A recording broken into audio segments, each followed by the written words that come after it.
Today, we want to share something very important with you. This training was not created to impress you. It was not created to overwhelm you with techniques, theories, or complex language. Rajeev, Vashista and Jagwant Kumar consciously designed this training in a very basic, simple, yet deeply powerful way, so that anyone, from any background, could experience it. Why? Because inner strength does not require complexity. It requires awareness. Most people are already powerful, but they are disconnected from that power. Not because they lack ability, but because life slowly teaches us to look outside for validation, answers, and security. This training is meant to gently bring you back within. What you experienced here is only a glimpse, a small window into the strength, clarity, and wisdom that already exist inside you. Think of it as a doorway, not the destination. Two powerful frameworks quietly support this journey. The first is the Johari Window.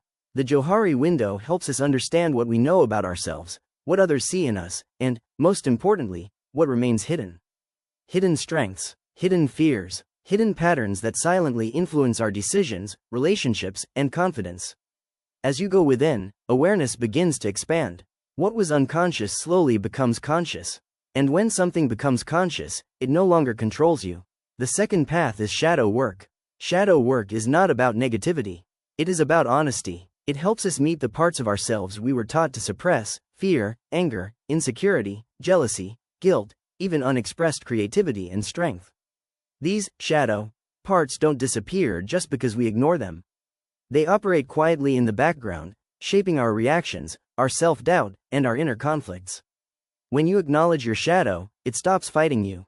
When you accept it, it transforms into wisdom. That is why this training does not try to fix you. Because you are not broken. It simply invites you to observe, accept, and listen. What you experienced today is only the beginning, the tip of the iceberg.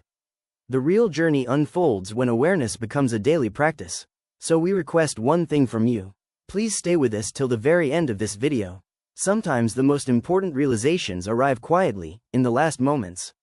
And if anything stirred inside you, if a question arose, if something resonated deeply, if something felt confusing or powerful, please put your questions in the comments. Your questions matter, your experience matters, and this journey is deeply personal, yet beautifully shared. Rajeev and Jagwant created this training to remind you of one truth: your inner strength was never missing. You were simply looking in the wrong direction. Stay curious, stay open, and keep walking inward. Before we begin, there is something important we would like to share with you. This workshop may feel unusual at times. You may notice repetition. You may hear ideas that seem to contradict each other. You may even feel that some topics are overwhelming. And all of that is completely intentional. Why? Because growth does not happen in straight lines. Awareness unfolds in layers. What you hear once may feel intellectual. What you hear again may suddenly feel personal. So if at any point you feel confused, restless, or uncertain, please do not resist it. Simply remain calm, keep an open mind, and allow yourself to stay relaxed. You do not need to understand everything immediately. You do not need to agree with everything. Your only responsibility is to observe and experience. This workshop has been designed to gently stretch your awareness, not to pressure you, not to overload you, and certainly not to judge you. What this workshop is about. At its core, today's workshop is about self-awareness, about uncovering abilities, patterns, and strengths that already exist within you, but may not yet be visible. We begin with psychological foundations. This section offers a brief and simple overview of key psychological ideas that help us understand how we perceive ourselves, how others perceive us, and why certain skills remain hidden, even from us. You do not need prior knowledge of psychology. These concepts are presented only as maps, not as rules. The Johari Window model. Next, we move into the heart of the workshop, the Johari Window. This model divides self-awareness into 4 quadrants. What is known to you and others. What others see but you may not.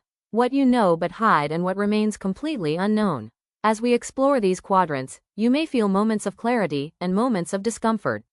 Both are welcome. Discomfort is not a sign of failure. It is a sign that awareness is expanding. Practical exercises. Theory alone does not create change. That is why this workshop includes practical, experiential exercises. These activities are designed to help you identify hidden skills, recognize blind spots, and acknowledge strengths you may have overlooked. There is no right or wrong outcome. Different participants will discover different things, and that is exactly how it should be. Please remember, this is not a performance. This is a process, application and goal setting. Finally, we move toward application. Awareness becomes meaningful only when it is used.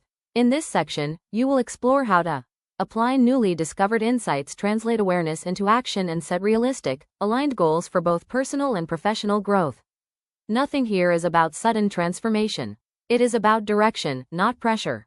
A gentle reminder. Throughout this workshop, you may hear the same idea expressed in different ways. You may encounter paradoxes that challenge logical thinking. You may feel mentally full at times. When that happens, pause internally. Relax your body. Return to your breath. You are safe here. This workshop blends theory with practice so that insights are not just understood, but felt. Allow the process to unfold. Trust your pace. And remember, clarity often arrives after confusion. Stay present, stay curious, and let this journey work through you. Let us now continue this journey by stepping slightly back in time, because the quest you are on today is not new. It is as old as humanity itself. The quest for self-knowledge, a timeless journey.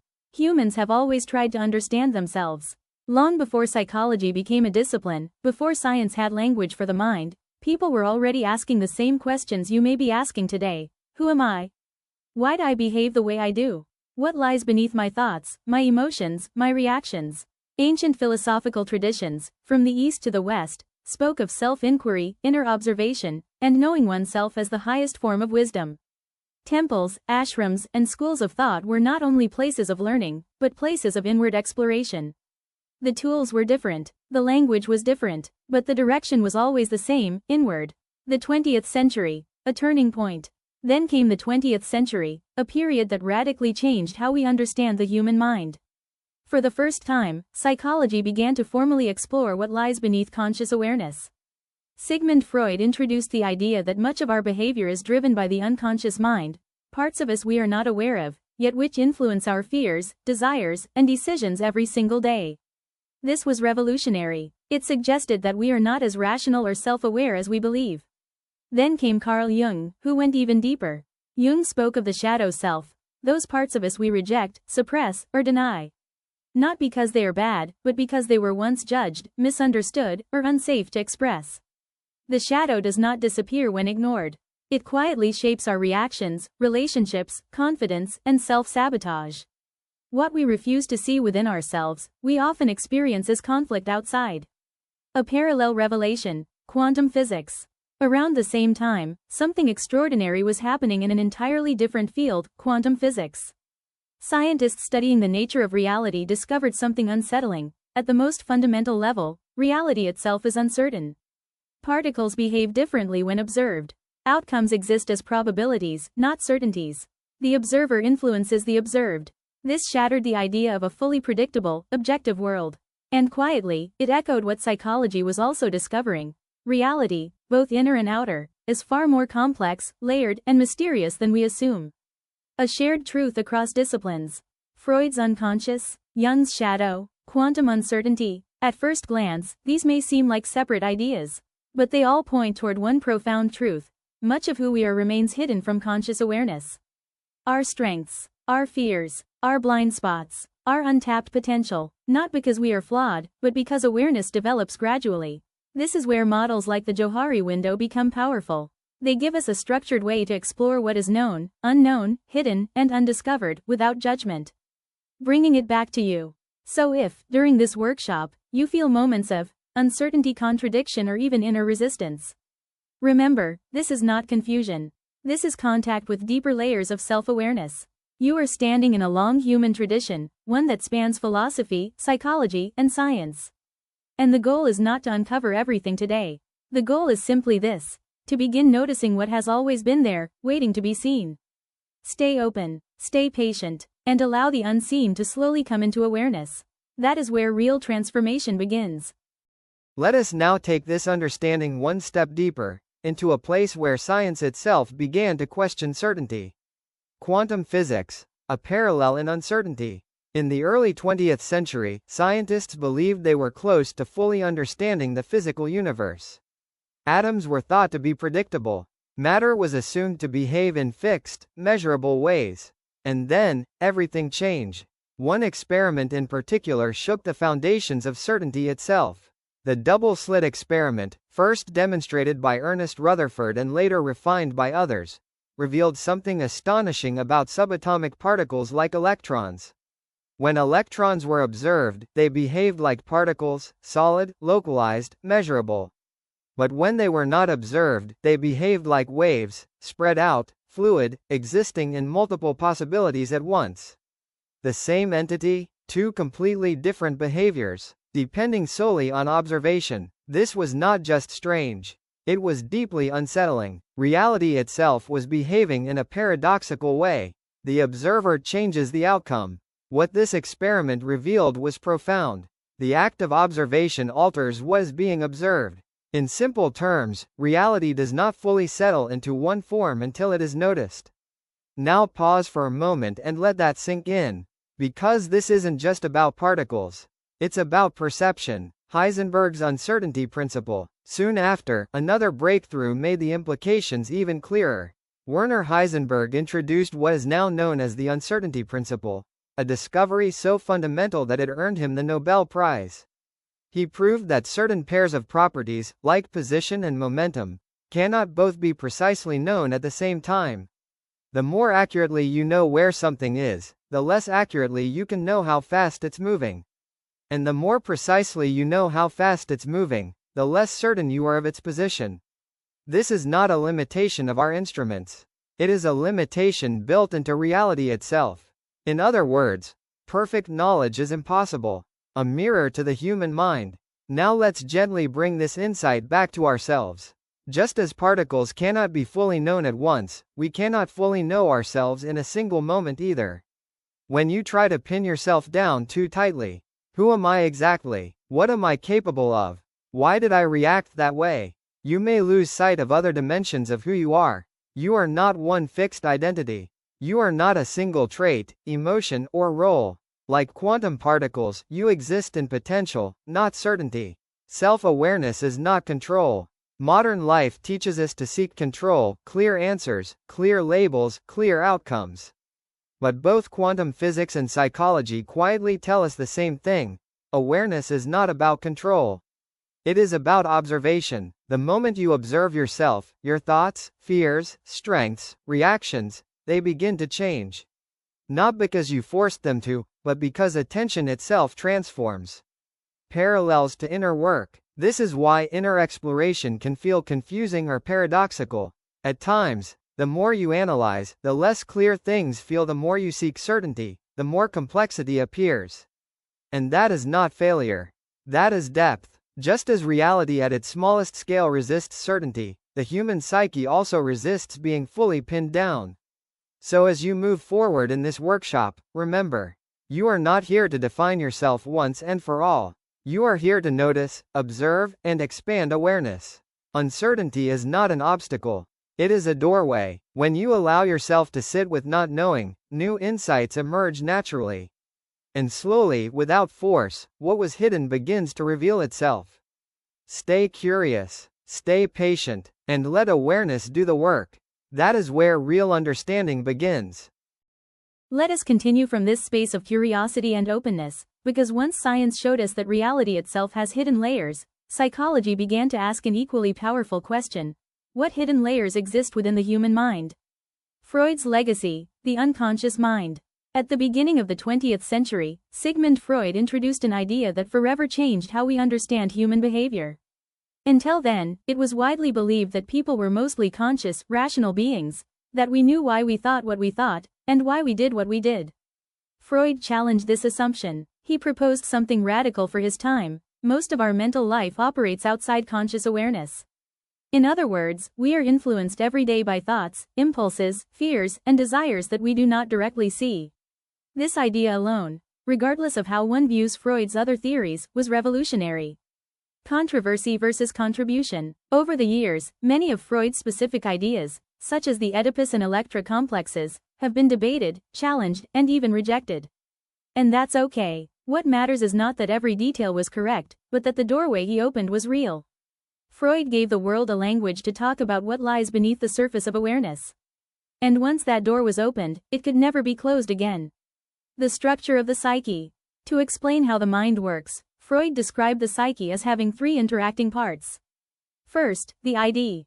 The ID represents our unconscious, instinctual drives. It is impulsive, emotional, and driven by immediate needs, desire, fear, pleasure, survival. The ID does not think in terms of right or wrong. It simply wants expression. Then comes the ego. The ego is the conscious part of the mind, the mediator.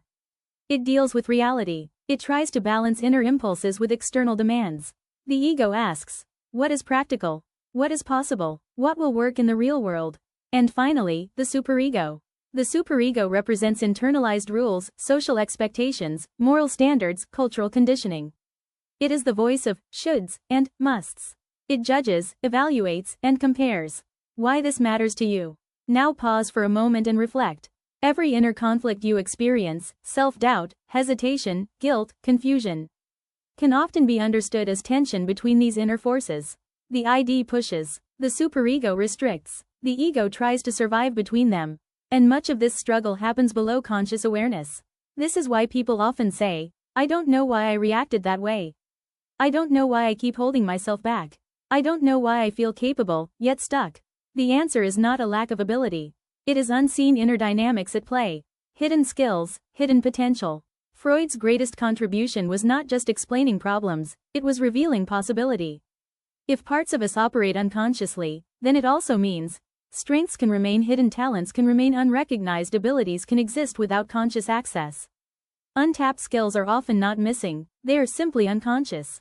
And once something becomes conscious, it can be integrated, refined, and used. This realization laid the groundwork for later models, like the Johari window and shadow work, that help us explore what is known, hidden, and undiscovered within us. A gentle reframe. So as we move forward, remember this.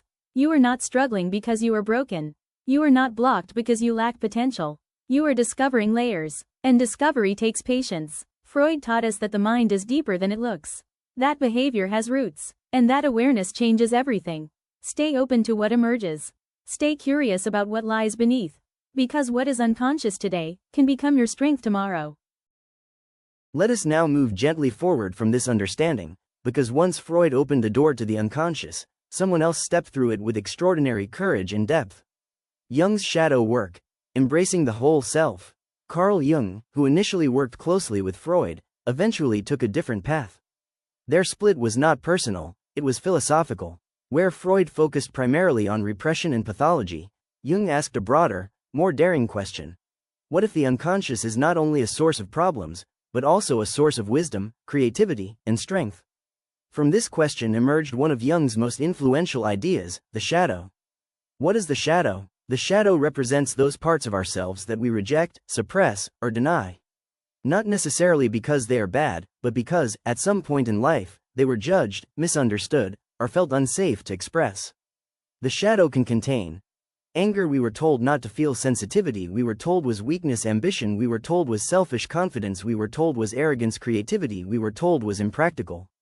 So we pushed these parts away, not realizing that what we reject does not disappear, it goes underground. Jung's personal descent. What makes Jung's work especially powerful is that he did not approach it only as a theorist. He lived it. In his deeply personal work, The Red Book, Jung documented his own inner journey into the unconscious, his visions, fears, doubts, and symbolic encounters. This was not academic research. It was direct experience. Through this process, Jung pioneered what we now call shadow work, the practice of consciously meeting and integrating the parts of ourselves we have pushed away. A counterintuitive truth. Here's where Jung's insight becomes truly transformative. He proposed something that feels uncomfortable at first. Our greatest strengths often hide inside our shadows. The very traits we fear or avoid, when acknowledged and integrated, become sources of power. Unexpressed anger becomes healthy assertiveness. Suppressed sensitivity becomes deep empathy. Denied ambition becomes purposeful leadership. Hidden creativity becomes innovation. The shadow is not the enemy. The shadow is unused energy.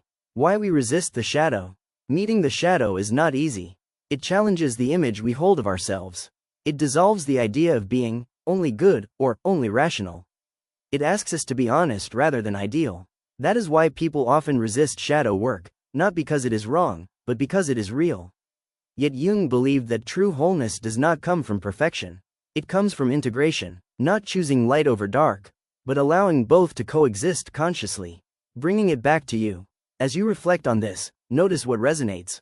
Are there parts of yourself you avoid? Traits you downplay? Feelings you judge too quickly? Those are not weaknesses calling for elimination. They are signals calling for understanding. Shadow work does not ask you to act out everything you feel. It asks you to see, accept, and integrate. Because when something is accepted consciously, it no longer controls you unconsciously. A closing reflection. Jung offered us a profound reframe. You do not become whole by getting rid of parts of yourself. You become whole by bringing them home. As we move forward, remember this. Wholeness is not about becoming someone new. It is about reclaiming what was always yours. And often, the door to your greatest strength is hidden behind what you once feared to face. Stay open, stay compassionate with yourself, and allow the whole of you to emerge. As we come to this point, take a moment to notice where you are internally. You've just touched ideas that are deep, sometimes uncomfortable, and often transformative. And this is a good place to pause. This brings us to the end of part 1 of this training. If what you've experienced so far has resonated with you, if something stirred, challenged you, or quietly made sense, please take a moment to like this video, share your thoughts in the comments, and subscribe. Your engagement helps us know what is landing for you, and your questions often shape what comes next.